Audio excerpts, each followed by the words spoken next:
What genres does the book of Revelation employ? The book of Revelation is unique in a number of ways, and one of those ways is how it takes three different genres and combines them into a single book.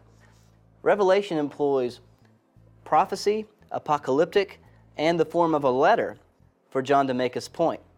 As an apocalyptic book, Revelation concerns visions that are given to John that deal with the divine transcendent reality and how that reality is relevant for our world today. It gives a divine perspective on the world and shows us something of where history is going. As a prophetic book, John writes with the very authority of God himself, meaning the words that John writes are true. They are absolutely true in the way that God is himself true. And the categories of apocalyptic and prophetic are very closely united in Revelation as they are, for example, in a book like Daniel in the Old Testament. But thirdly, Revelation is communicated in the form of a circular letter. This is a letter that was sent around to more than one church.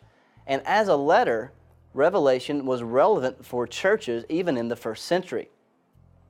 And it's important to remember that it was a letter, that Revelation is not only about what might happen thousands of years in the future, but Revelation, as it was originally given, was written to specific churches in the first century. And whatever else John might be doing, his message of Revelation is relevant for those first century churches. And so, in some senses, Revelation is unique in being a prophetic apocalypse that was sent around to churches in the form of a circular letter. It combines all three of those genres.